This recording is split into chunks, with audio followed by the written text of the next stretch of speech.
प्रफुल्ल पटेल शरद पवार के सबसे खास माने जाते हैं। अगर प्रफुल्ल वहाँ मौजूद, उनको मेंटर भी बनाया गया था पार्टी का, जब सुप्रिया सुले को वर्किंग प्रेसिडेंट बनाया गया था, जहाँ पे अजीत पवार काफ़ी दुखी और नाराज नजर आए थे। तो मुझे लगता है कि प्रफुल्ल वहाँ मौजूद हैं, इसका मतलब है कहीं ना कहीं मुख्य सहमति है। इसीलिए मैं बार बार यही कह रहा हूँ कि इशारों में यही संकेत दिया है कि अगर प्रफुल्ल की मौजूदगी है, अगर एनसीपी के तमाम बड़े नेताओं ने आज शपथ ले ली है, तो कहीं ना कहीं वरदहस्त प्राप्त है इनको एनसीपी सुप्रीमो का।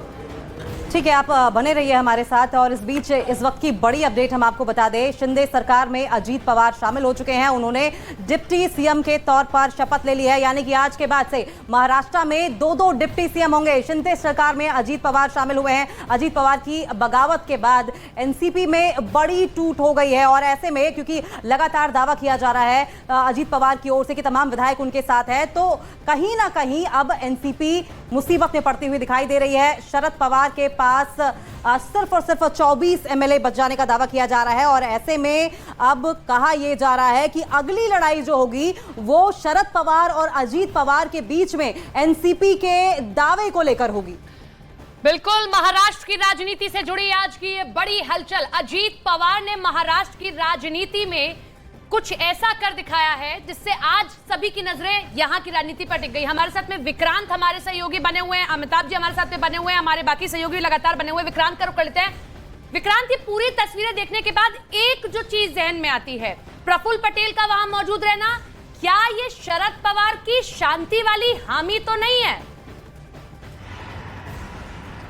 देखिए, महाराष्ट्र की राजनीति में शरद पवार को समझ पाना बहुत ही मुश्किल है। वो एक कहा जाता है कि जो 24/7 पॉलिटिक्स करते हैं, उस अंदाज के पॉलिटिशियन हैं। ओल्ड स्कूल ऑफ पॉलिटिक्स के वो छात्र रहे हैं, और महाराष्ट्र की राजनीति में कहा जाता है कि वो भीष्म पितामह की भूमिका में विपक्ष के लिए बने हुए थे। और जिस समय आपको याद होगा, नवंबर 2019 में जब अजीत पवार मुख्यमंत्री बने थे, सवेरे सवेरे बिना लोगों को हवा लगे, उस समय 80 घंटे वो केवल उप मुख्यमंत्री रह पाए थे। लेकिन तब भी ये कहा जाता था कि शरद पवार की मुक्त सहमति थी। आपको याद होगा, पिछले हफ्ते ही देवेंद्र फडणवीस ने ये कहकर एकदम सनसनी फैला दी थी कि 2019 में भी जो हुआ था उसमें शरद पवार साहब की हामी थी, उनको जानकारी में था। उसके बाद शरद पवार को सामने आकर अपनी बात कहनी पड़ी थी। आज वहां पर शरद पवार के भले ही बयान आ रहे हैं कि वो इसमें शामिल नहीं है, उन्हें जानकारी नहीं है, और इस बगावत से भी पार्टी आगे निकलेगी। लेकिन प्रफुल्ल पटेल, जिनको हाल ही में उन्होंने पार्टी का कार्यकारी अध्यक्ष बनाया था अपनी बेटी सुप्रिया सुले के साथ, तो प्रफुल्ल पटेल वहां पर मौजूद हैं। शपथ का जो कार्यक्रम हुआ वहां पर वो मौजूद रहे। अब जब उप मुख्यमंत्री प्रेस कॉन्फ्रेंस करेंगे वहां पर वो मौजूद रहेंगे। तो ये भी साफ है कि कहीं ना कहीं प्रफुल्ल पटेल की भी एक बड़ी भूमिका तय होने जा रही है, क्योंकि केंद्रीय मंत्रिमंडल में विस्तार के भी कयास लगाए जा रहे हैं जो कभी भी हो सकते हैं। तो क्या प्रफुल्ल पटेल एनसीपी का जो खेमा बागी हुआ है, उस खेमे से अब केंद्रीय मंत्रिमंडल का हिस्सा बनेंगे? ये भी आने वाले दिनों में देखने को मिल सकता है। विक्रांत, क्या कोई बड़ी जिम्मेदारी दी जा सकती है प्रफुल्ल पटेल को, ये भी देखना होगा। लेकिन इस बीच हम रुख हमारे सहयोगी विवेक का भी कर लेंगे। विवेक, क्योंकि कयास लगाए जा रहे थे कि अब से थोड़ी देर बाद शरद पवार और अजीत पवार अलग अलग क्या मीडिया को किसी तरह कोई संबोधन दे सकते हैं, कोई ऐसी जानकारी?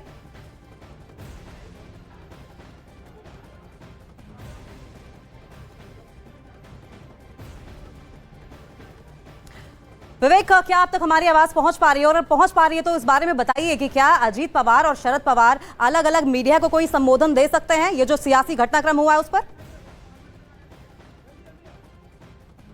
देखिए, काफी बड़ा इंपॉर्टेंट डेवलपमेंट महाराष्ट्र में हुआ है। अब देखिए, एनसीपी 2 गुट में बढ़ चुकी है। 1 साल पहले इसी तरीके से शिवसेना भी 2 गुट में बढ़ चुकी थी। अब एक बार फिर से एनसीपी 2 गुट में बढ़ चुकी है। शरद पवार इस समय मुंबई में नहीं है, वो पुणे में है। बाकायदा उन्होंने पुणे में प्रेस कॉन्फ्रेंस ली। उन्होंने कहा कि इस बारे में उनकी कोई भी जानकारी नहीं थी कि अजीत पवार अपने एमएलए के साथ आज बीजेपी और शिंदे गुट में शामिल हो रहे हैं। अचानक अजीत पवार आते हैं और वो दावा कर रहे हैं कि पूरे महाराष्ट्र में एनसीपी के तकरीबन 54 विधायक हैं, 54 में से 30 से ज्यादा विधायक अजीत पवार के साथ हैं। तो आप समझ सकते हैं कि एक बड़ा भाग जो एनसीपी के बड़ा भाग है वो अभी फिलहाल शिंदे गुट और बीजेपी के साथ शामिल हो चुका है। और जिस तरह से बताया जा रहा था कि एक बड़ा पद अजीत पवार को दिया जाएगा, तो उसी कंडीशन पे ही अजीत पवार को महाराष्ट्र का डिप्टी सीएम बनाया गया है। यूपी के तर्ज पर ही महाराष्ट्र में 2 डिप्टी सीएम होंगे। पहले डिप्टी सीएम बीजेपी की तरफ से देवेंद्र फडणवीस हैं, अब दूसरे डिप्टी सीएम एनसीपी की तरफ से अजीत पवार होंगे। देखिए, अगर हम पूरी घटनाक्रम को समझना चाहेंगे तो जब सबसे पहले शरद पवार ने यह घोषणा की थी कि वो अपने इस्तीफे को छोड़ना चाहते हैं, उसको लेकर तमाम विधायक, जो तमाम नेता थे, वो शरद पवार को मनाने की कोशिश कर रहे थे कि वो अपना पद ना छोड़ें।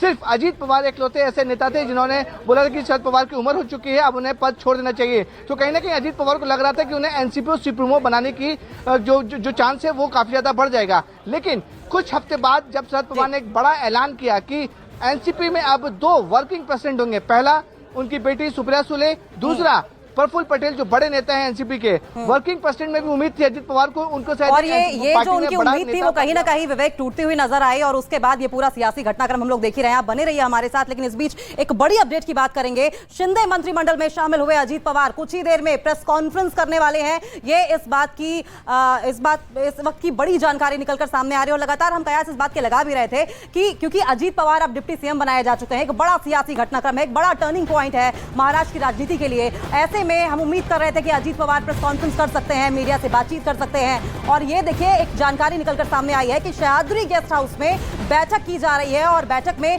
अजीत पवार खुद भी मौजूद हैं, और इस बैठक के बाद प्रेस कॉन्फ्रेंस की जा सकती है। और बैठक में छगन भुजबल जिन्होंने मंत्री पद की शपथ ली है वो भी शामिल हैं। अजीत पवार प्रेस कॉन्फ्रेंस कर सकते हैं। और एक बार फिर से हम विवेक का ही रुख कर लेंगे। विवेक, देखिए जिस बात का हम कयास लगा रहे थे और आपसे हम पूछ भी रहे थे कि क्या अजीत पवार किसी तरह की प्रेस कॉन्फ्रेंस कर सकते हैं, वो जानकारी अब सामने आई गई है।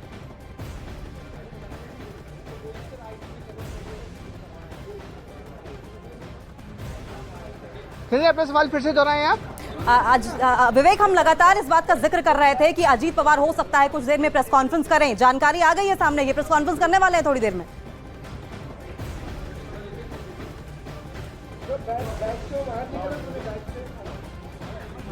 विवेक का हम रुख करेंगे, शायद उनको आवाज नहीं पहुंच पा रही है, लेकिन इस वक्त की बड़ी खबर आप देख रहे हैं। अजीत पवार जिन्होंने आज महाराष्ट्र की राजनीति में एक बड़ी हलचल की, एक बड़ा भूचाल लेकर आए। 2019 में आधी रात को किस तरीके से उन्होंने देवेंद्र फडणवीस के साथ में शपथ ली थी, लेकिन आज दोपहरी में ही उन्होंने शपथ ली और डिप्टी सीएम की शपथ लेकर सबको सकते में डाल दिया। अमिताभ जी का रुख करते हैं।